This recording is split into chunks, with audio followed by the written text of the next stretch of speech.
Shut up and sit down.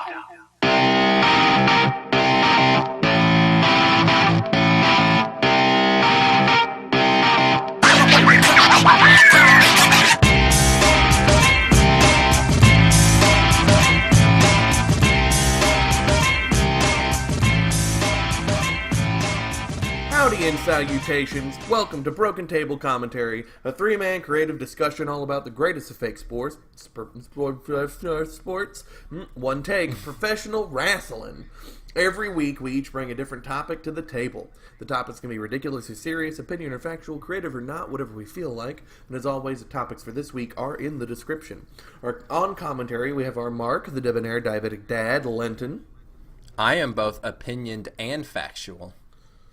Our historian, the Scottish boy wonder, Michael. Hello, I'm Michael, and I forgot to come up with a zany intro this week. And our critic, me, Jessel. You can follow us on SoundCloud, YouTube, Facebook as Broken Table Commentary, directly at BrokenTableCommentary.com, on Twitter, @BrokenTableCom, C-O-M. Lots of places. New episodes are broadcast every Thursday, 7 p.m. Eastern Standard Time. This is episode number 23, Coffee Table. It's a post-SummerSlam world, and that means some things around here are gonna be a-changin'. All three of us have been coming up with new ideas for the podcast and the show as a whole. A lot more interesting content. Well, a lot of more content that is interesting, not content that's more interesting than what we're currently doing. Right? I got you. Okay. It sounded weird in my head. I wanted to clarify. I think this is interesting. We have a lot of things coming, but two of the biggest changes we're making that will actually affect this podcast in particular, I figure we should make known to you guys now. First one, from this point forward, we're going to be doing predictions for pay-per-views as a special episode of its own. No more will they be the last topic on the week with the pay-per-view. That way we can spend a little more time on it. We can enjoy Michael's new additions to the proceedings. Maybe we can start keeping score and see who has the better prediction percentages. Something like that. I don't know. Doing it as a separate show allows us to do more with it and allows us to not have to tack it on to this podcast in general. Excellent. And secondly, we recorded our first new monthly series, BTC Live Commentary. We're going to be doing these once a month, put out on the first of every month, giving all of you, our listeners, a new commentary track, just like on a DVD or a Blu-ray, so you guys can watch a wrestling pay-per-view along with us. We record the three of us together live, no edits. There's a little intro that says press play, bing. So you can watch along with us. It'll be on YouTube, so you just sync it up as you put it on through the WWE Network, and then you can write comments down with us, and we'll share them with you. All it'll be synced up, and we'll have a great time. We're going to cover current pay-per-views and historical pay-per-views. Every month will be one of us picking a new pay-per-view. It'll be great. September 1st will be our first BTC Live, and it is for this year's SummerSlam, because that's the best way to start this. Plus, it was super long, so, that's really good. Yes, very long. But that does mean that from this point forward, I don't know if we're going to do it for every... we're probably not going to do it for every pay-per-view, but maybe for the big ones, we'll do it. Maybe we'll do two. I don't know. We're trying to carve out time and figure out the best way to continue to extend what we're doing. Lenny just recently put up just probably 10 new show ideas that he had that he's been sitting on. And I'm sure we're going to try at least some of them, if not all of them, at least an episode. Michael has a bunch of ideas. I don't have that many ideas. My idea was getting this thing off the ground. And then keeping this thing relevant. And remember, everybody, that the way we know what ideas are working and not working is not really by judging the views, it's by the comments. So we really need feedback as we try all this new stuff. So if you've not commented before or sent feedback, now is the time to do it, because this is when we need it the most as we're trying all these new things. So I would highly encourage it. Damn Skippy. But it's good. The three of us are starting to get a real rapport. We're getting better. Listening to the first episode with all three of us and comparing it to now, is so wonderfully refreshing because now we barely have to say Michael, and then Michael says something. Now he just kind of says things. Yeah, it's a trick I Right, learned. Michael? Damn it, he already started talking. See? You got me, Michael. You got me. See? It's a trick I learned about 30 years ago, the art of speech. It's really helped me in life. Wait, how old are you? 31. Ah, that's a good joke. I Yeah, like it. it worked worked better with context then than once you've explained the joke. I would say we've gotten less funny, though. No, I don't think so. I think we're wonderfully clever. But I always think that's not true. I hate myself. But beyond Whoa! beyond that, let's my just drive right past that. Let's not talk about that. God. Okay. Let's. SummerSlam happened. Like I said, there's going to be a whole commentary with our thoughts on it. So we don't need to cover it completely. But what do you guys want to... Do you guys have anything you feel like we need to talk about? Because other than that, there's a ton of wrestling news for this weekend that happened that we should probably cover before we get into our topics. Yeah, there's so much other stuff to talk about. I would just say that it, in my opinion, is the best pay-per-view of the year. If you've been complaining about wrestling throughout this year and did skip it, I would go back and check it out if you have access to it. That would be my main thing to say, including the kickoff. Yeah, the kickoff was incredible. Yeah. It might be one of the best tag matches of the year in any company across all of wrestling this year was on the kickoff show. I think we all really enjoyed the SummerSlam, and there are 4 hours worth of live commentary coming our fans' way in which they can get in-depth, terrible jokes and why we like certain matches, plus about 30 minutes on what the Kinshasa is. But Yeah. we couldn't cover the Usos New Day tag match because it was on the pre-show, and it was amazing. So if you've not seen that, I heartily recommend it. Yep, and Akira Neville was also amazing. It was another great cruiserweight match. But yeah, let's get into the news. We got a lot of news to cover. Since we're talking cruiserweights, I'll go ahead and start there. Enzo Amore debuted on 205 Live. Woo! Thank goodness. I'll be honest, I stopped watching 205 Live. As much as I love Neville, and I love him as a cruiserweight champion, and I love his character work, him having a 3-month-long feud with Austin Aries and then a 2-month-long feud with Akira, the feuds are too long for me. The thing that made the Cruiserweight so fun in WCW was this constant flux of who was there. It felt alive and vibrant. And WWE, that's not WWE style, but man, it is. I wish we saw more people bouncing against Neville as champ. But Enzo coming, even though he's not the greatest wrestler, he really does bring some life to the proceedings, and I'm gonna have to start watching again just to give it another chance to get more, see if there's more story, more character involved. And I think they've done a good job of building Neville's character in a way that, I mean, it's going to be hard to sell the fact that Enzo would just be able to beat Neville. But to sell the fact that Enzo would be able to annoy the crap out of Neville and get him off his game mentally and beat Neville, that is where the storyline is, and that is fantastic. That is something that we haven't seen Neville get involved with. He's been involved with Aries, who is just, I'm another tough wrestler who could easily be a heel or a babyface, and Akira, who really had Titus carry his load. So I'm very excited to see the mental mind games that Enzo and Neville go through with this one. Do you think Enzo's going to take the title off him? Because I don't. No. I would currently say no, but I am excited to see it, where it goes. True. Not a chance. I didn't expect Akira to take it off of him either, and that happened. But you see, the thing about Enzo is that, well, as far as we're aware, he's still over, despite what the SummerSlam crowd might tell you. And Neville is, quite good. So what they're going to do is they're going to have Enzo get killed by Neville. So that makes Neville even more over than he is now. So that when someone defeats Neville this time round, they'll then consume. That's the WWE logic anyway.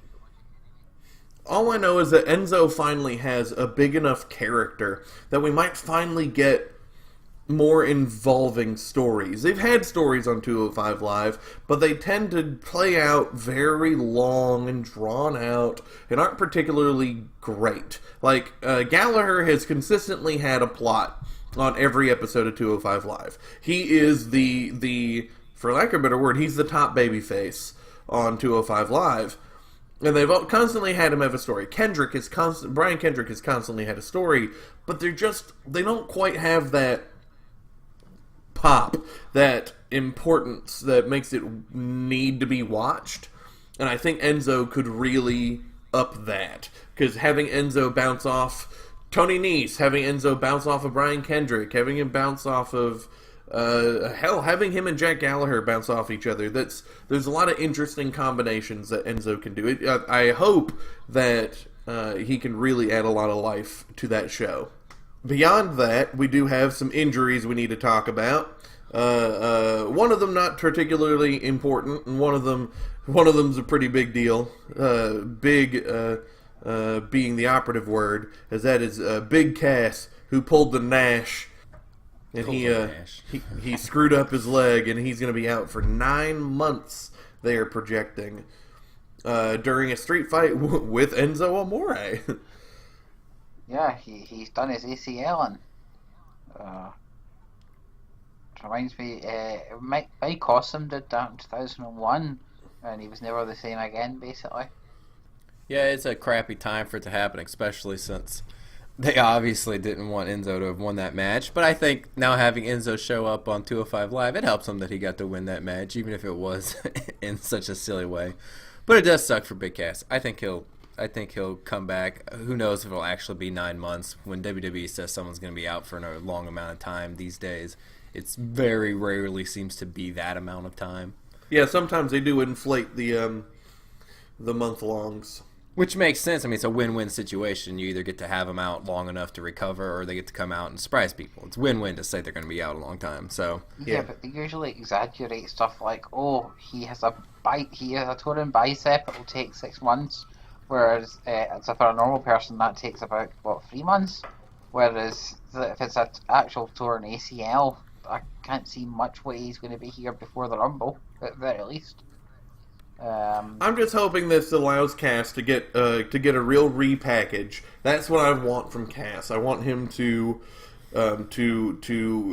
craft a new identity, because essentially his identity right now is big red evil version of his old gimmick. So let's let him have a slightly. He doesn't even need to be much, but just a little bit, a new character. And I think Cass could really, really get something good out of it. Absence makes the heart grow fonder, you know? So does absence.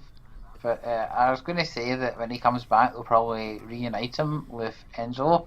But 8 months of job security is a bit of a tall ask for Enzo at the moment. yeah, I wouldn't be surprised if he came back as a babyface and they did while I was away, I thought about all the things that I did wrong and whatnot, and realized that the fans were there for me, and I got all those nice letters in the mail.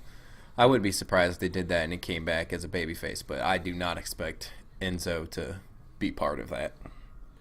But I would bet that he would be a babyface when he comes back. But it's hard to tell because it depends on what the scene of Raw is looking like, or the scene of SmackDown. Like, who are they lacking? What do they need to have at the time, and all that kind of stuff. Yeah, I mean, that'll be... If it is 9 months from now, that'll be May. That'll be May next year.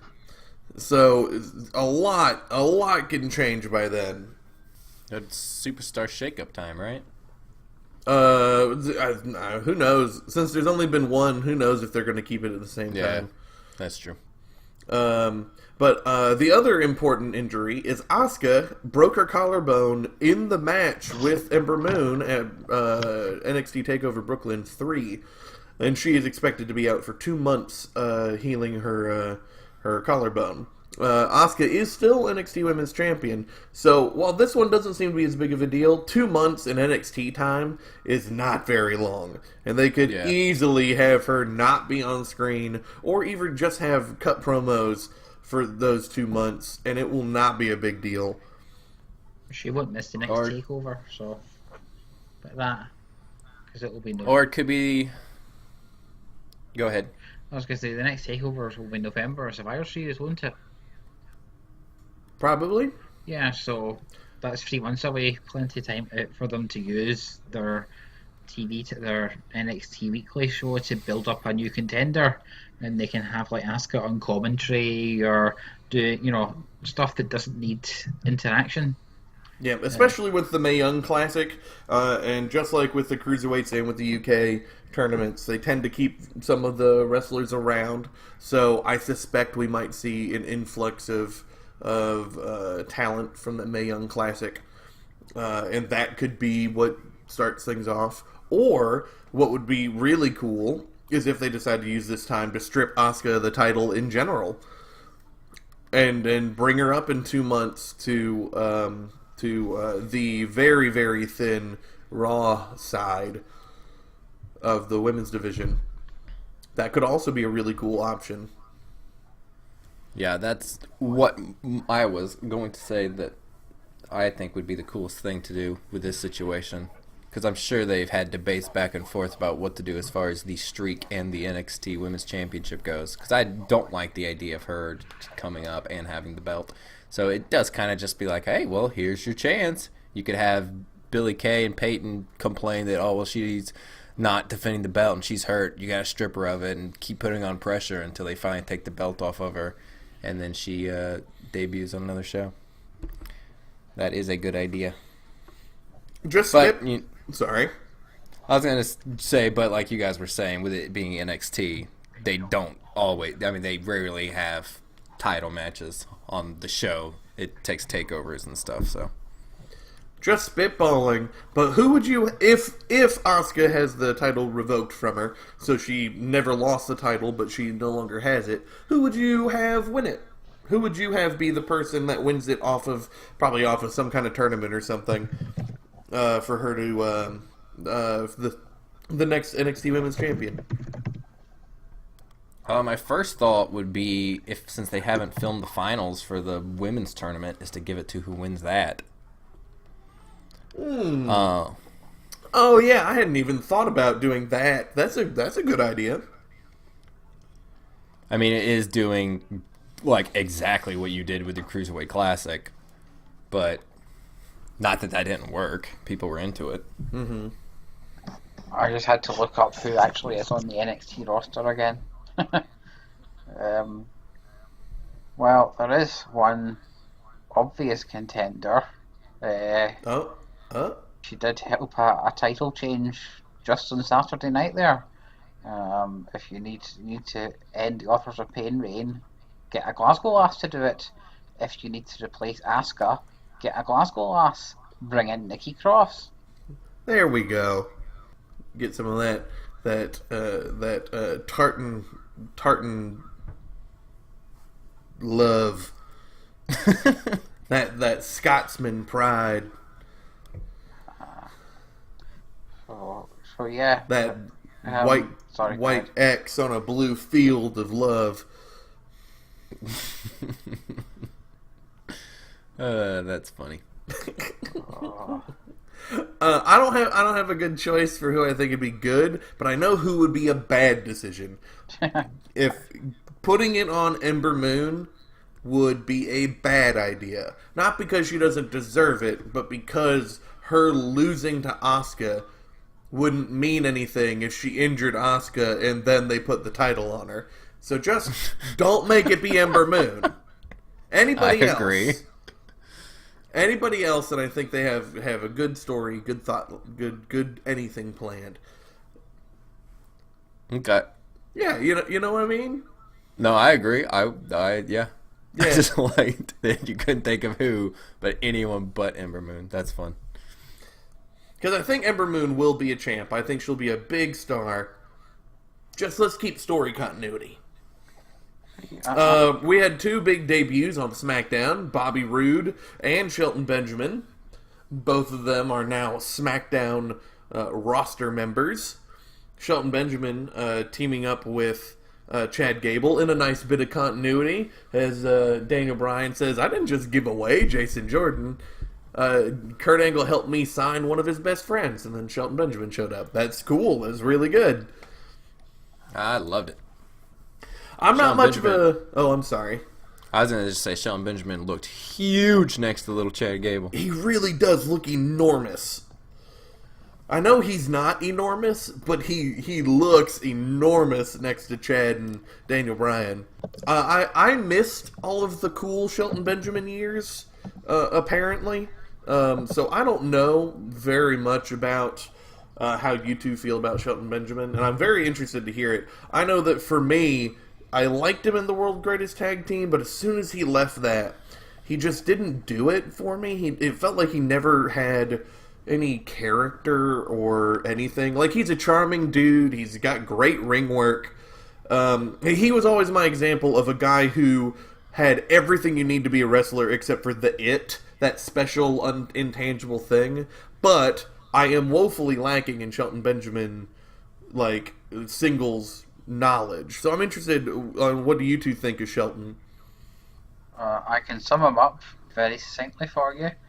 He's very athletic, and he can be taken to a great match with the right opponent. He had some really good ones with Triple H, for example, but he can't do it on his own. He needs the other guy to be good or great to kind of mesh well. I mean, okay, that might be true. I mean, I don't have all his matches before me. I think that he suffers from he can't promo, and the times when the fact that you can't talk work for you still is when you're a really big guy. So if you're going to be just an average athletic guy and you can't promo, then you're going to suffer from that, and that's what has always kept him from being a main event dude. But as far as a mid-card guy goes, I think he, at the time when he was a mid-card dude, he was one of my favorite mid-card guys. When he's playing the really intense, like Angle would get, and Angle would get really, really intense. It seemed like he was borrowing from that intensity that Angle brought to him when they were working together. That always worked really, really well. But whenever you gave him a microphone, he was bad. He was like Kofi Kingston bad before he got with New Day, and I think they compare pretty well together as both athletic. They do really big spots in matches. They have really clean matches, but then when you get them to talk, they're usually trash. But now Kofi in New Day, he's doing really, really well, and I think the same thing could be said with Shelton Benjamin. I think he just has to get that, and it's possible, since we haven't seen him in so long, that he might be able to talk now. I mean, he might do a whole lot better. We don't know. He hasn't been given a microphone yet. He hasn't cut a promo. He hasn't done some acting. So we'll see. But I'm pretty excited. I really like the Kofi analogy there. It's spot on, really. And, while Kofi isn't a main eventer per se, he's perfectly serviceable in his role, and that's pretty much the case for Shelton. In his role, he's more than perfectly fine. He was quite good. He's not the next big Cena, as people try to claim at times. Oh yeah, definitely not. He could not, if he was there on Raw when the fans were chanting and messing up the promos with The Miz and Cena, he would have just stood there and probably peed himself. He would not have been able to handle that whatsoever. That is not a Shelton thing. But again, that is saying stuff over, 5 years ago? It's been a long time. So maybe that he's been working on it. It's a lot of time to work on stuff. I think it might even be 6 years, yeah? Because he was... When I came back, he was doing the gold hair, gold standard gimmick, and then he left the company. Then he was cut, and I came back in 2010. So he didn't last much longer. Yeah, he got released. I actually thought you'd like him a little bit more. So that's interesting to know. That's cool. There's a general rule of thumb with wrestlers: if they are an athletic black man, Lenny tends to love them.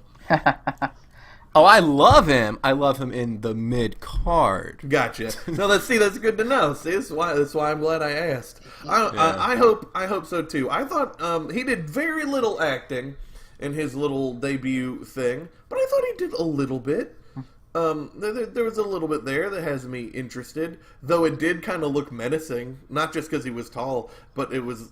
Hey, we're gonna put you in a tag match together, and he's like, and Shelton Benjamin almost immediately goes, but Chad Gable's, oh yeah, oh hooray, yeah, let's go, let's be good pals, and Shelton Benjamin just kind of looks at him, and goes, all right, it's interesting. It's more than nothing.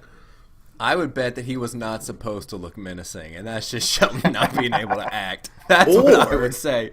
But what if it's like a heel turn? What if it's they're going to be New American Alpha? But nah, he's just a heel, and he's going to beat the hell out of Chad Gable. That's what I think. I would love to be wrong. That'd be cool, yeah.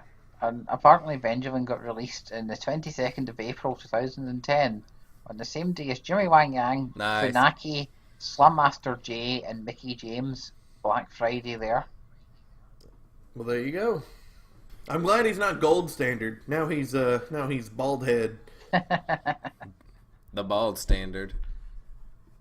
Now he's Kurt Angle's friend. That's his gimmick. I'm That's friends right. with Kurt Angle. That's why he shaved his head. Because Kurt Angle's head is shaved. I got you. Rude debuted, beating up Aiden English, cutting a heel promo afterwards so that everyone is sure to know that he's supposed to be a heel still. You guys feel that this is a good place for him? I do. I don't agree that he cut a for sure heel promo, though. Oh, you don't? I do not agree with that. I think in this day and age of wrestling that to be a for sure heel, it takes a lot more than that. Interesting. Okay. Especially going and wrestling a heel. I mean, you could easily make the argument that is a sure face thing to show that you're a face. So, I mean, you have completely conflicting things right next to each other. So, I don't know if he's going to be heel or face.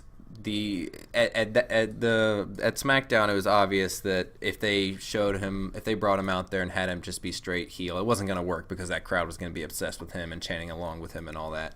I think his gimmick works better as a babyface. Personally, I think he'd work well as a babyface. I think SmackDown needs babyfaces right now. Orton has worked like 20 minutes of TV time since the Jinder Mahal feud ended. Cena's gone. They don't need another top heel. Unless Shelton Benjamin is, he might go heel like we talked about earlier. Then we'll see what happens with that. But if I'm not sure what he's gonna do, whether he's gonna be heel or face, it's hard to tell because of the thought process of how do we book him in front of the Barclays Center. Yeah. Because of how the reaction's gonna be. I think it was a half face performance and then a half heel performance. I wouldn't even say half heel. I'd say like a quarter heel. Yeah, it was a little bit stronger heel for me. I do think the promo was strictly in the heel camp. Not that it was a revolutionary promo by any means, but it was more of the same heel gimmick. It felt like to me. But you're right. He debuted against a heel, which is definitely a babyface thing to do. And with a smarky crowd like the Barclays Center, makes it hard. I think I've said before on here that I'd like him to turn babyface. I think he'd probably be better in that role with this gimmick. Kind of like you said, I'm thinking the gimmick would be better with the babyface. Yeah. So it'll be interesting. It'll be interesting to see how it goes. I think they're probably going to keep him heel. Triple H tends to like his heel boys, and Bobby Roode is definitely one of Triple H's guys. Now, do you think if they keep him heel with Cena gone and Orton working less, do you think they're going to have a babyface issue then? I mean, SmackDown's roster has an issue, and that's just kind of the truth of it. But they have Sami Zayn, they have Ty Dillinger, even though they aren't using them, they have them. They have AJ Styles. They have Breezango and the New Day. They have just enough baby faces to get by if they could get those baby faces some wins. But it is definitely heel heavy. So it'll be interesting to see how it shakes up. Road Dogg is the head booker. I think now he's doing what Michael Hayes used to do for SmackDown. I'm pretty sure Road Dogg is doing it now, and we're finally starting to see his. Oh, I forgot Shinsuke. Naming off all these baby faces, I forgot to name Shinsuke and Randy Orton. And if they're desperate, they can always use Luke Harper. That's right. Luke Harper could be. They turned to babyface, yeah, they and did. They just don't do anything with him. So I think we're finally starting to see the flavor of SmackDown that Road Dogg was trying to get to. So, because it is starting to feel a little different, but who knows? I'm intrigued either way. I think SmackDown was the stronger show of the two this week, and that tends to be the case. But it wasn't for a while. There was a stretch where all the Braun, Brock's Joe, Roman stuff, all of that was just way too dominating and interesting. The Angle mystery and Enzo and Cass's storyline, all that was a little too interesting. It was beaten up on, another Randy Orton Jinder thing, another Kevin Owens AJ thing. Yeah. Well, I mean, the thing that came to me from SmackDown, and you can actually read this if you want as a sort of compliment to George Jinder Mahal, is that when he was facing Orton for months, essentially the big thing was that the crowd were hating him because he was foreign, because Randy Orton is just your, insert babyface here. But now he's going against Nakamura, who, despite the split view on this podcast, the crowds love Nakamura. And when he was sneak attacking Nakamura on SmackDown, there was genuine hatred towards him. So he is transformed from just being a foreign heel into someone they hate because he is attacking someone they like, which is progression. Is what they should have been doing months ago. But yeah, Nakamura versus Singh Brothers was good stuff. That was a good segment. Yeah, I want to plug. We have a poll up on BrokenTableCommentary.com right now that asked where should Shinsuke Nakamura be. There's options like in developmental, on the mid card, at home, and currently the winning option is in the main event. So even our listeners and website visitors believe that Shinsuke Nakamura deserves to be where he is right now. And I see one person voted at home. Jesso. I think he would do better in New Japan, and that would be at home. I do. I think he doesn't mesh with the WWE style. I think his matches don't work. I know that's me, and I very much understand. I'm the 1%. I am the person that no one agrees. That's fine. I get it. Let's That's okay. mention, though, you liked it. You said his SummerSlam match was his best in WWE. And absolutely. I liked this match. Yep, and you liked the handicap match. So right now, let's focus on he's on an you're upswing. liking him. He's on an upswing. He's on an upswing. And if it keeps going, hey, cool. Like, I legitimately want to like him. I don't. I want to. So, that's upswing. I didn't like Drew Mack, and I'm loving him now. I didn't like Cena for the longest time, and I'm loving him currently. So it happens. It's not. It's entirely possible. Unless you guys have anything else you want to talk about, let's go ahead and move into our topics. You guys got something else you want to say? I was going to say, on the Drew Mack swing, I'm looking forward to 2024 then when you like Nakamura. That's true. If that's how long it takes, that's how long it takes. All right, well, topic number 1. Splunk! Okay, so topic 1 was picked by Drew last week on when we did the sort of interaction with other people thing. And it's make the most interesting match possible with 2 tag teams outside of time. In other words, any tag team in history, swap a member from each and have them wrestle each other.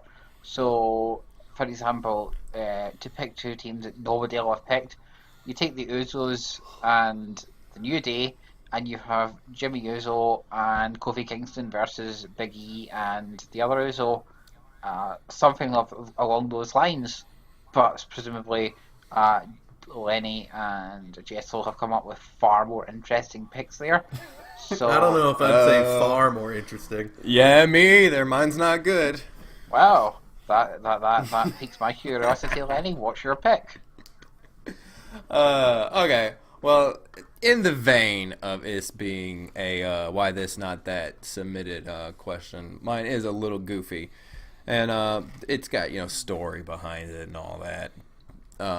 Which I guess the question is just what makes the match interesting, but I believe all that goes into it. So my choice, and it's funny because we were just talking about this tag team in our pre-Skype chat room, is to break up Booker T and Goldust and to break up Crime Time and to make new teams with these two. The idea is to put crime-stricken hoodlum. I'm trying to think of what the most. I'm trying to be careful with what I say here for obvious reasons. The plan is to take. Again, I'm trying to think of the appropriate words to use that don't make me sound like a bad person. To take JTG, who has been living a life of crime, and put him with Booker T. So Booker T is going to mentor him because Booker T has had run-ins with the law and he spent some time in jail, and this is touched upon a lot throughout wrestling history. So Booker T is taking JTG to try and turn him from his life of crime.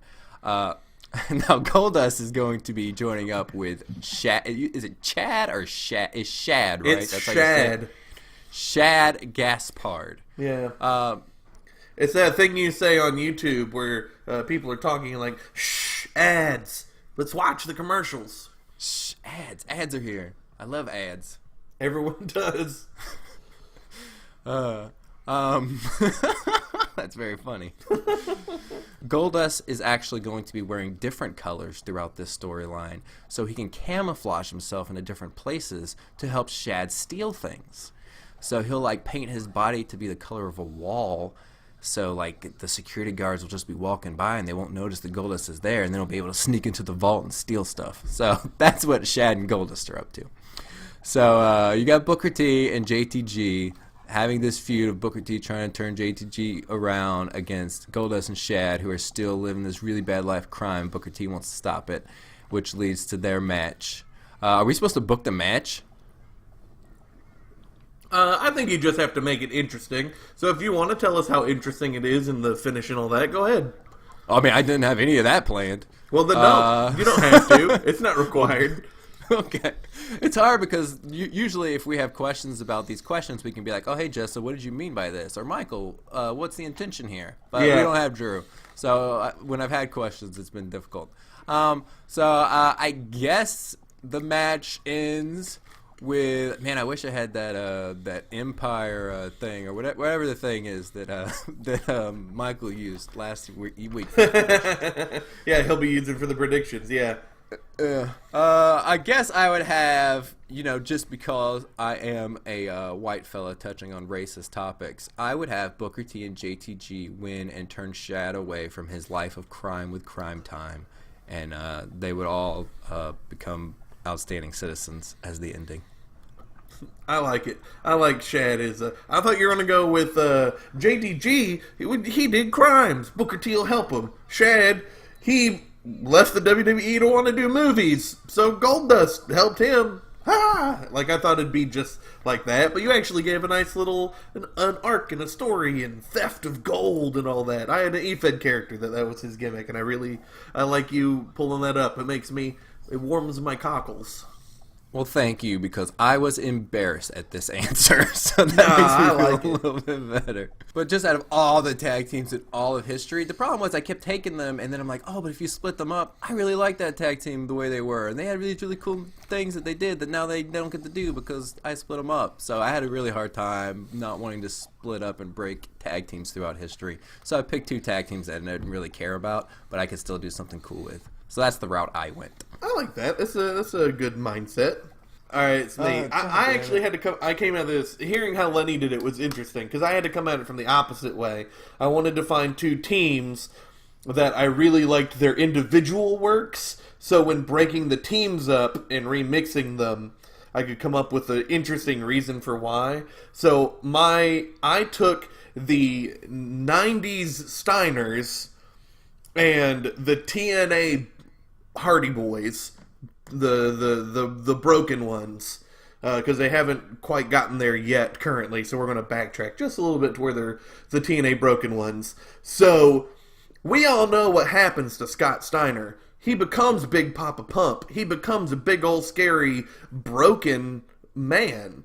So when we time travel, we can have broken Matt Hardy break Scott Steiner early and turn him on Rick.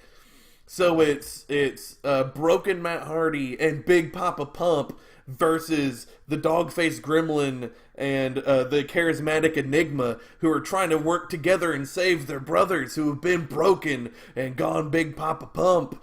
But how do they get along? One of them's an art nerd, and the other one's a wrestling jock boy who was part of the varsity club. How will they ever be able to work together to save their brothers?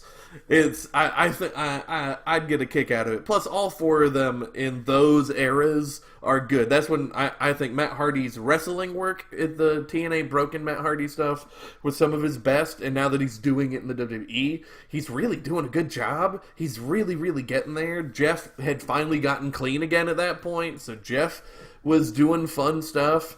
And 90s Steiners arguably are the best tag team of all time. I could definitely be on that side of that argument easy, hands down. So I think it'd be a really cool matchup to see brothers versus brothers, but then Scott Steiner got Big Papa pumped early. He got broken. He gets that terrible tattoo way early. Man, I love that. That is great. Aw, thank you. And I am one of the few people of the belief that there are not enough brother storylines in wrestling. I love brother storylines, probably because I have 3 brothers. So I mean that is good stuff. And I absolutely agree about all the Hardys being at their best, or at least close to their best, during the Broken Hardys onwards. I never bought a single piece of merchandise, and that's how I support wrestlers that I really like, because they do get some of that money. And I finally bought a Hardy shirt over the last couple of months because they're doing so well. So I am all for that. That is great stuff. Yeah, Jeff might technically have been better earlier, but he's cleaner now, and that's better for his soul and his person anyway. So that's the way to be. You like my break Big Papa Pump early story, Michael? Yeah, I like it. I love it. Well, this topic reminded me ECW when Mustafa of the Gangsters got eliminated by the Dudleys, and then they took out Perry Saturn of the Eliminators. New Jack and Cronus joined forces to become the Gangstonators. And I thought about paying tribute to that, but I couldn't be arsed.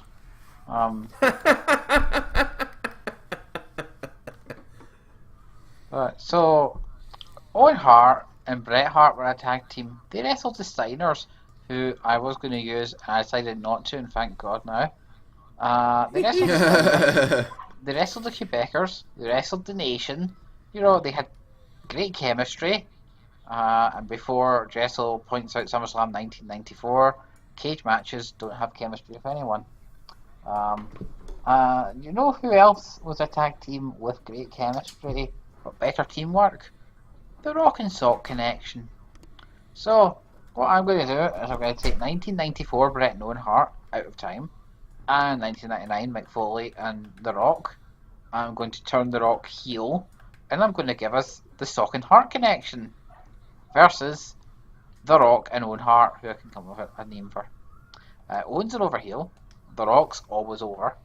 Foley, has the most sympathy in all of wrestling. And Bret, the fans of loved Bret, and he's got the hot tag there. Both faces are long-term fan favourites with a hint of the modern Daniel Bryan, i.e. they were both seen as underpushed in favour of backstage favourites, Shawn and Diesel, and Austin and Triple H, and the heels are both fantastic, so they probably have a good match. There, done.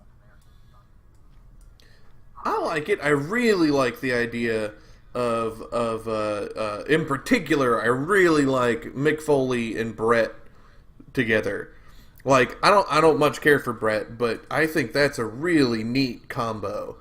That's never happened before, right? They were never in the same place at the same time, so that never happened. But that's really interesting. I like that one. Yeah. Yeah, I think think it would be interesting. Sorry, Lenny. I think yours definitely is going to have the best matches out of all the submissions. That's for sure. Going to make the most money out of everybody's ideas too. Oh, but yeah, that pretty much does it. I thought that Lenny's told a storyline which was interesting. Yours pushed someone earlier than they did in real life, who should have got the push at the time, but he was loyal to his brother. And I got to mention Owen Hart on the podcast again. So that's win-win-win. Yeah. I like it. I like challenges like that. This episode's going to be filled with creative challenges, which is fun. Speaking of, let's go ahead and get into our second topic. 2. All right, topic number 2 is one I am delivering, but my little brother Daniel came up with last week after we stopped recording. This topic is ruining a great storyline without adding any extra wrestlers than the storyline originally had. Now, this is another example, at least in my opinion, where it would be where there's some gray area, like they say extra wrestlers, and it says add, not remove. So there is a little bit of wiggle room and whatnot, but the main point is just to ruin something great, which is always fun to do. So I guess we will do a snaker. I always like doing snakers, and I'll ask Michael to answer first. Well, this one was quite difficult, to be honest. But I thought the best way to do it is to take one of the more pivotal storylines in wrestling history and destroying it. So, throughout 1997, Stone Cold Steve Austin is pushing towards the WWE title, but he has the Hearts to deal with. And when he gets rid of the Hearts, DX show up and they're always in the way. So he wins the Rumble in 98, and he's got the road to WrestleMania. Despite Vince showing up as the sort of owner and he doesn't like it, and Tyson's there, but Tyson's joined DX and he's on the outside and everything's against him. But they get to the match, and in real life, Austin wins the belt and triggers the Attitude Era, and Vince wins the Monday Night Wars. However, what I thought would be more interesting for the top of this thing is we have the entire match at WrestleMania 14 as they had in real life. However, we get to Sweet Chin Music, reversal, stunner, and in comes Tyson, 1, 2, and he fakes out and KO punches Steve Austin, pulls Shawn Michaels on top, counts to 1, 2, 3, Shawn Michaels retains, DX run out to celebrate, Vince is cheering on the Rabway, and JR's like, by God, it's the Authority, they're in control! And instead of having a boom time... So, yeah, essentially what I've done is what they do nowadays, except it would have ended the WWE within a year, probably. That's pretty bad. I mean, like, it's supposed to be bad, not like a bad answer. Yeah. I was wondering if one of you two would do the Mike Tyson story, because I had a short list of truly great storylines, and Mike Tyson was on my short list, so I was wondering if one of you two would do it. I was the obvious one here. And Tyson's wearing the D-Generation X shirt the whole time, right? During that match, till the end, then he rips it off. But then he ripped it off to reveal the Austin shirt, so he just didn't have the Austin shirt here. Oh, does he rip it off to reveal a Vince McMahon shirt? Or another DX shirt? Yeah, it's like the Sting in a Sting mask. He rips off the DX shirt to reveal another DX shirt. I love it. That is bad. Oh, that's a good answer. Good way to start it. All right, Jess. Big This Jess. was so hard for me. As much of a critic as I am, and as much as I am, I tend to be the more negative one of the three of us. Actually taking something good and making it bad was really hard for me, because every time I wrote anything down, I was just like, I could see how that could be good, so then I'd throw it away. Same thing happened to me. It was so hard to do. And I tried to take no shortcuts, so no adding extra wrestlers, no adding any extra characters. I tried to be as pure as I could. How could I take one story and ruin it?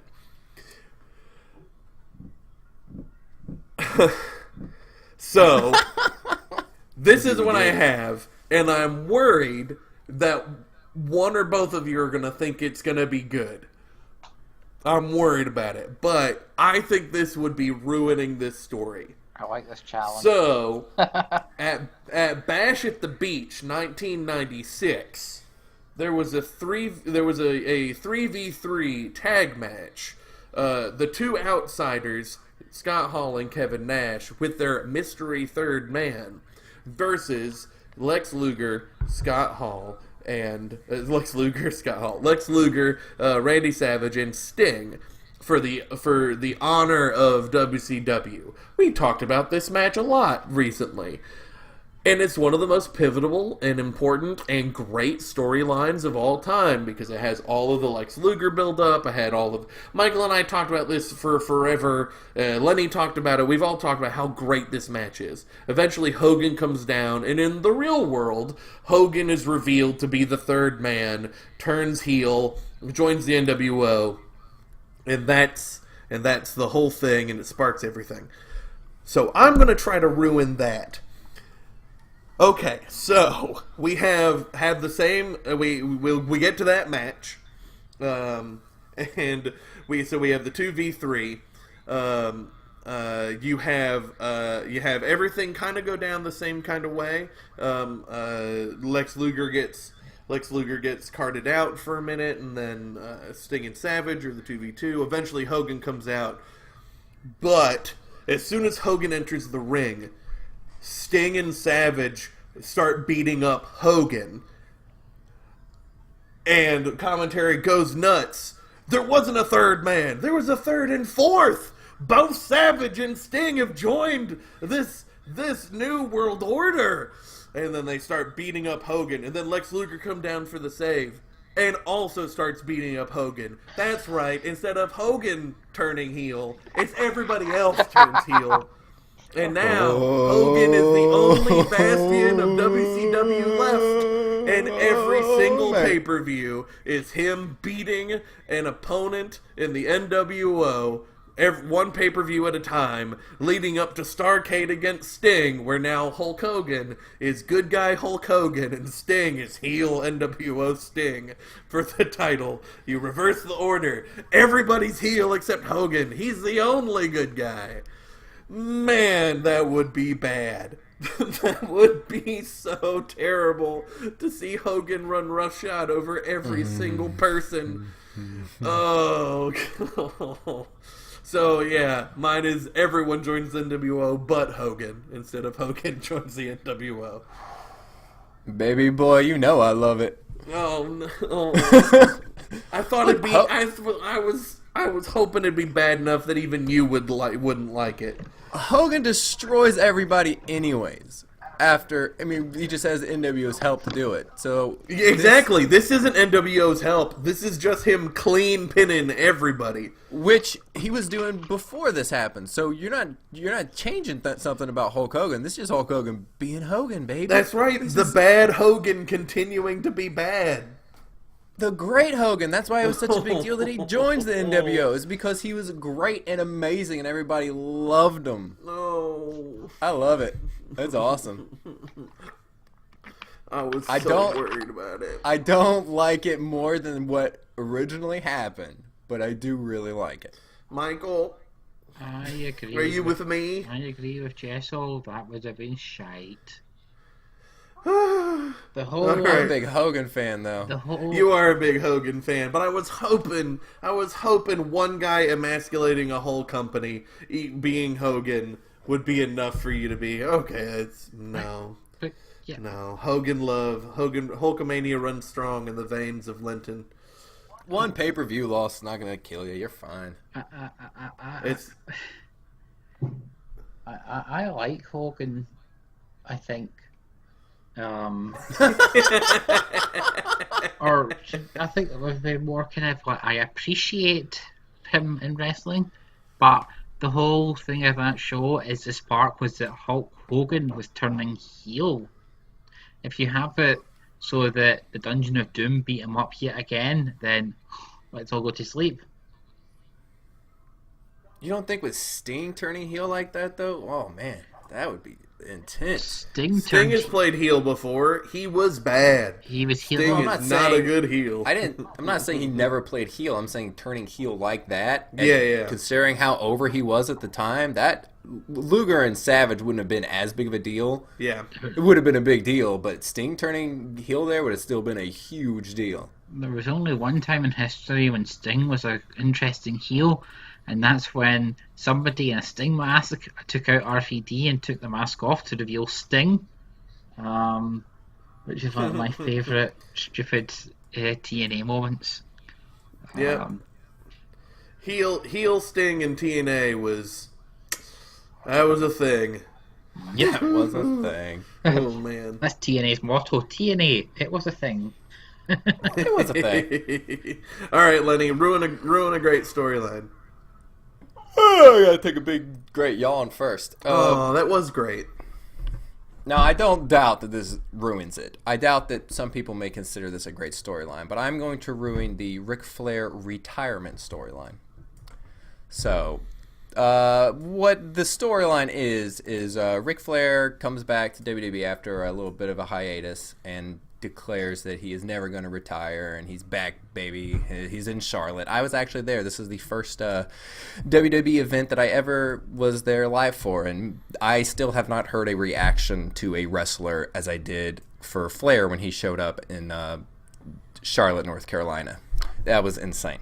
So he shows up, and he says he's here, and he's never going to retire, and Vince McMahon pops in and says, oh, if you lose another match, that's it. You're retired. You're not allowed to wrestle again in the WWE.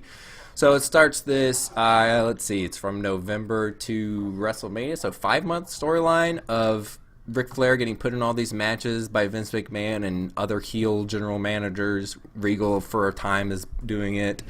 Where he's got to overcome the odds and he's got to beat these guys so he doesn't have to retire. He has to beat Triple H. He has to beat Orton. Then the first night that he comes out and the night in Charlotte, he gets put in a match with Randy Orton in the main event, and Randy Orton's the champion at the time.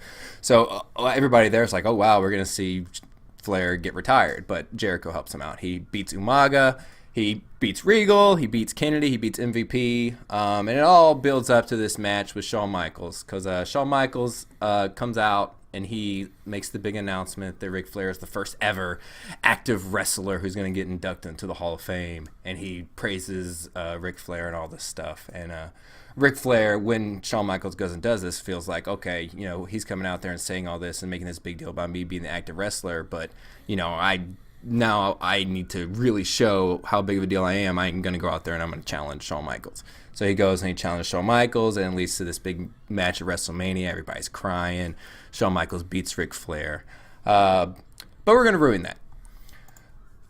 So we're going to fast forward. Ric Flair has been beating these people. He's been beating these people. He gets inducted. He gets told he's going to be the first ever active wrestler into the Hall of Fame. He comes out the next week and he tells HBK, look, I want to fight you at WrestleMania. I want to prove that I belong to be this first ever inductee that's an active wrestler. Accept my challenge. And HBK at the time is totally turning it down. He's like, no, I'm not going to do that. I'm not going to retire you. Flair's like, oh, that's really dickish that you're just saying you're going to retire me. You're not going to beat me. So he keeps being persistent and pushy and pushy. And Shawn Michaels finally says, okay, you know what? I'm going to do it. So then 2 weeks later on a Monday Night Raw, there's a tag team match. It's Ric Flair and Shawn Michaels against Lance Cade and Trevor Murdoch. Stipulation still being that if Ric Flair loses a match, he's retired. So how could HBK get rid of Ric Flair and go ahead and prove that he can make Ric Flair's career end? So what you have happen is Lance Cade and Shawn Michaels are in the middle of the ring to start the match. The bell rings, and Shawn Michaels just lays down. And he just says, Lance, cover me. Lance covers Shawn Michaels. 1, 2, 3. Ric Flair's retired. HBK didn't even have to touch Ric Flair, and he proved, oh, look what I did. You're gone. Career's over. Told you I could do it. And that's it. Ric Flair's career's over. He's out of the WWE forever. So there, that's what I would do. I would ruin the Ric Flair retirement angle by having HBK heel turn screw him over by laying down for Lance Cade in a tag team match on March 3rd, Monday Night Raw. I like it. There's just one slight flaw. They specifically said during the whole thing that tag matches didn't count, and it had to be the next time you lost a singles match. Well, luckily he already ruined that. I watched it today, and commentary mentioned that it would retire him. Oh, really? Commentary even... See, because this is from that era I missed. Commentary even said that if he lost the tag match, he'd be retired? Now, if we're going back and forth, you can say, one or the other. So, since it is mine, I'm going to go on commentary side and say that he retired because he lost his tag match. Nice. That's fun. I thought you were just going to have Randy beat him. No, that was my original idea, but I like that idea. I was like, you know what? That gets Randy over huge. That he can start back his Legend Killer gimmick. I liked it too much. Yeah, so that's a really good point. That's a good point. Yeah, but having the WrestleMania match actually booked and then 2 weeks later have HBK lay down and make Flair get retired.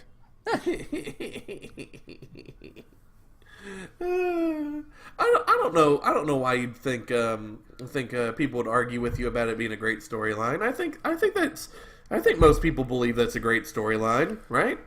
Yeah, I think it's the hindsight of the fact that Flair doesn't stop wrestling that mess it up for a lot of people. Oh, I think you guys are smart enough sense. To where okay, that doesn't take away from this storyline that Ric Flair ends up that he doesn't stop wrestling, he goes to TNA and wrestles. But for a lot of people, the consensus is, that storyline loses a lot of its meaning because later on Ric Flair wrestles in TNA.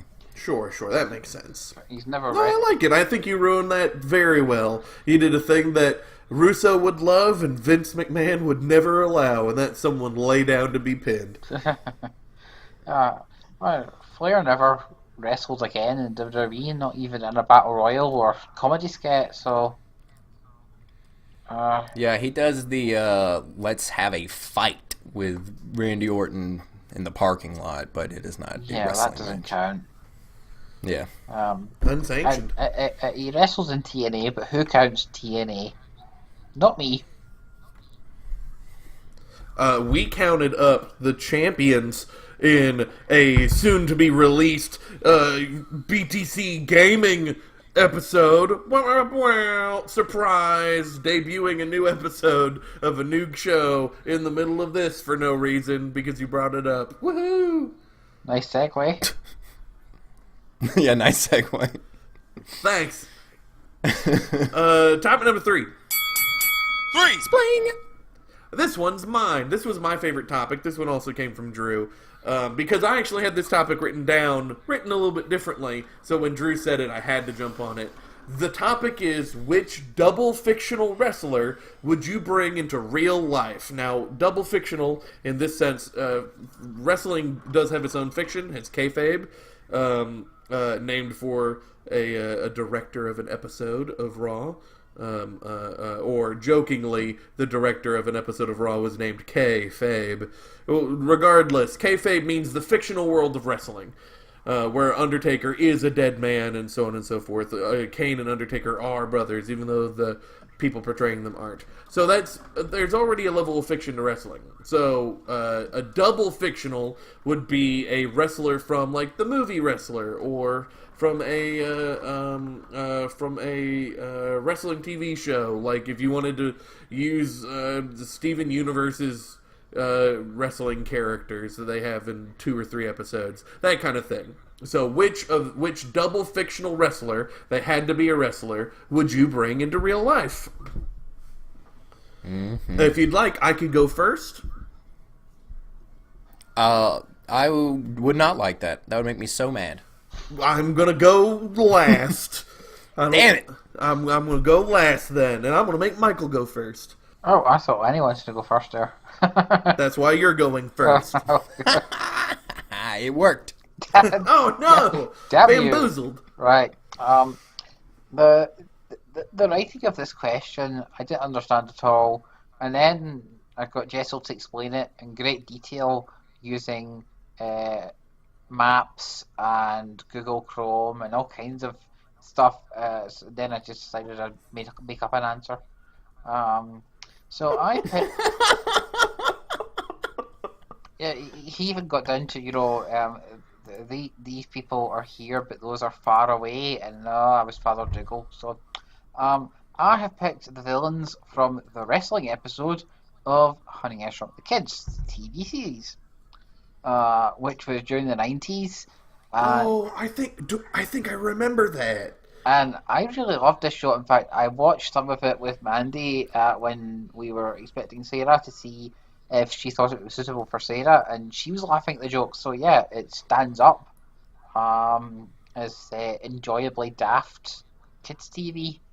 So there's a wrestling episode where there are criminal wrestlers who wrestle under masks called the Executioner Brothers, but they've been in jail for years due to they committed a robbery and got caught. They're coming to the town where the Zelinskis and co all live because they're going to wrestle Bret and Owen Hart, who are playing themselves. But the Hart brothers try to train Wayne Zelinsky, and they wind up in traction with broken limbs. It's a really funny story.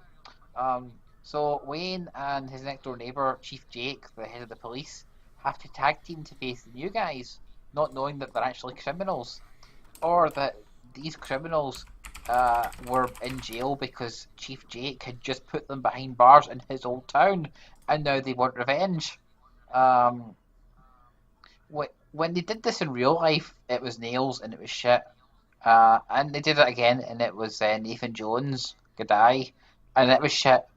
So I'm probably not expecting much other than the hat trick here, but that was a funny storyline, and I feel they could do quite a bit of it in WWE. So that's my idea, nicking these two people from kids TV in an obscure 90s show. Who played the Executioner Brothers? Oh, give me 2 seconds, I'll look it up. I'm looking up pictures from the episode now. Oh man. Oh, I didn't know Brett and Owen were in it. I remembered the synopsis, but I never saw this episode. Oh my gosh. It was filmed about a year before Owen died, and Brett got to pick any of his brothers to be his tag partner, and he chose Owen. So they could spend time together. There's a picture, Lenny. The tag team. I got a link. The tag team were played by. Sorry. They were played by Dan Joffrey, who's one of these actors who shows up in everything in America and Canada, and Philip Hayes, who I'm less aware of. Philip Hayes, attorney at law? That's him. Let's see. IMDb. Let me see if I know. Oh, okay. Sure. I've seen him in stuff. Apparently he was in Dinosaur Train and Unforgiven. That's a famous film. That one is a famous film. That's fun. I like that. That's a deep cut. I always like deep cuts. I'm going to have to go find that episode and watch it now. Oh, it's a lot of fun. The entire series is loads of fun. If I'd been able to, I'd have brought Fluffy the killer teddy bear into this, but sadly, slightly off topic. Slightly. All right, Lenny. Okay. My pick is from a comic book called Super Pro KO, and it follows a wrestling company called SPKO, which is Super Pro KO. And there are a bunch of wrestlers from it. The comic book it's sort of a mix of this is scripted and this is not. The powers that be are these shadow figures that move around and make people do stuff. It's got a lot of tongue-in-cheekiness to it. But my pick is Tomahawk Slamson. Oh, what a great name! Tomahawk Slamson is a Native American actor who is obsessed with his acting career. There are many times in the comic book where he will pop off, like he'll just be gone for a while because he's working on a new Michael Bay movie. I think it's called Disaster 3, making fun of Michael Bay or something like that. And he's always on the phone with his agent and stuff.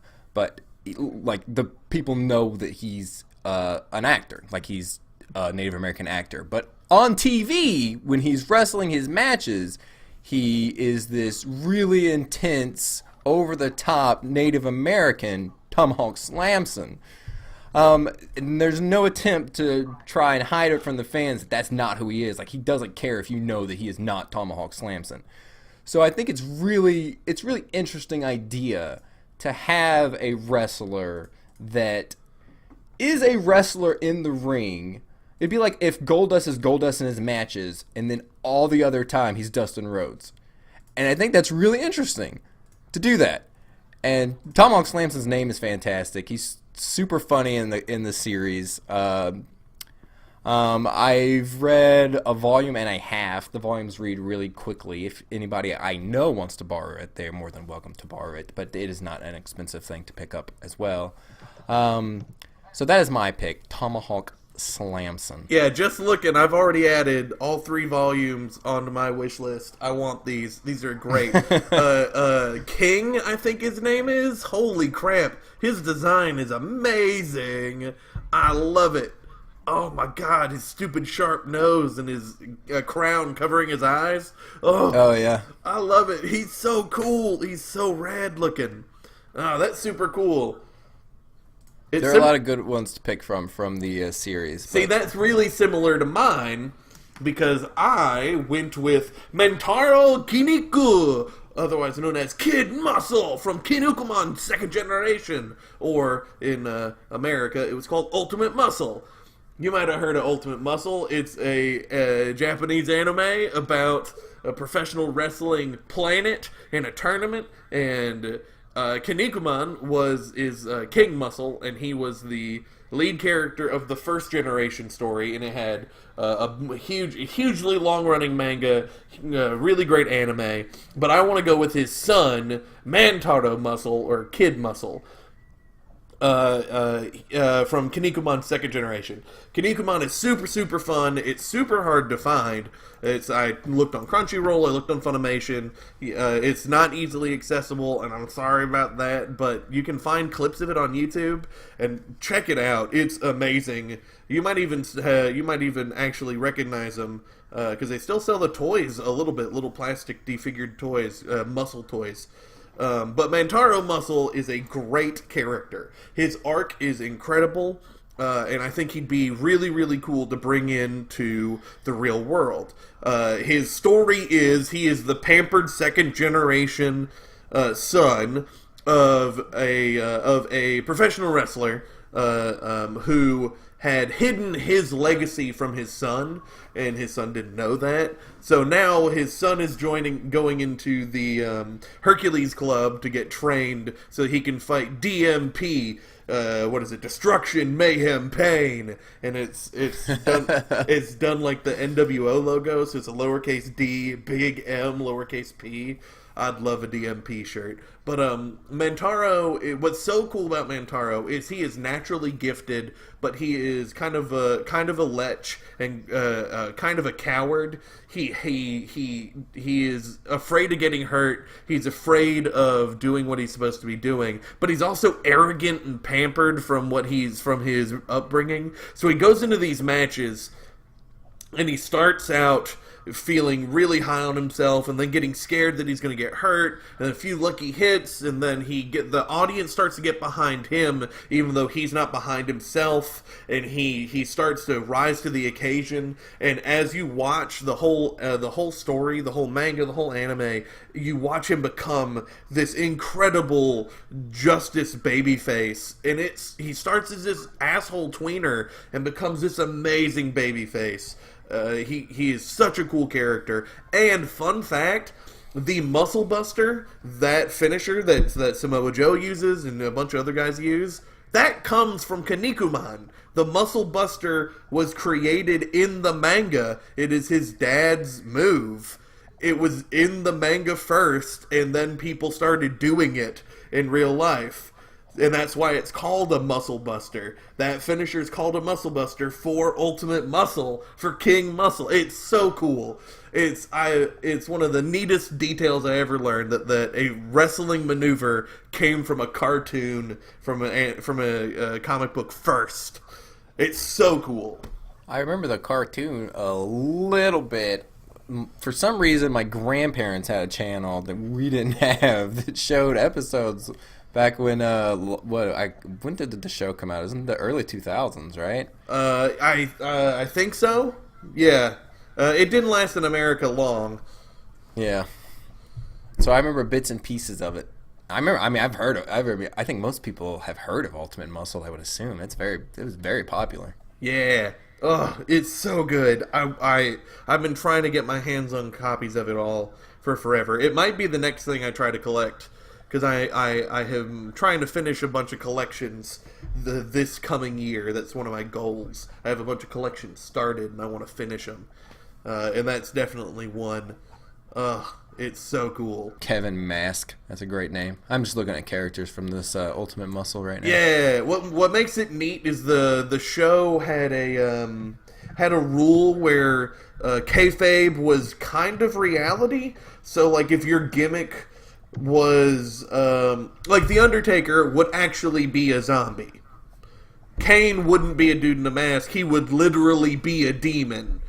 That's kind of how Ultimate Muscle worked. And there's the one guy I remember the most was there was a guy made out of Legos, and he was a heel, and he was made out of Legos. So if you broke him up, he could just fix himself back up, or he could shape himself into a huge. Oh, it was so cool. I was just looking at it now on Google. The graphic drawing in that looks quite a bit like Dragon Ball Z. Yeah. The animation style for second generation or Ultimate Muscle got a really, really nice animation upgrade. It's just really good looking animation. Now here's what I really remember from it was the Tag Team Match Muscle game that came out for the Nintendo consoles. Now that I'm looking that's right. There were a bunch of games. Yeah. I remember this is why I remember it so well. Not probably because of the show.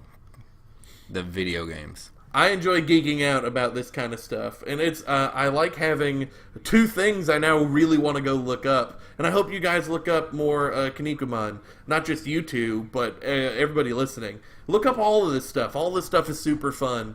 But that's going to do it for this episode. I was a little worried about this episode, to be quite frank, because we didn't pick these topics, but they ended up being really fun to talk about and really creative. You guys have anything you want to add before we close things out? No. I am all good. All right, well then I guess we're going to say goodbye. Bye. Farewell. Gaziza.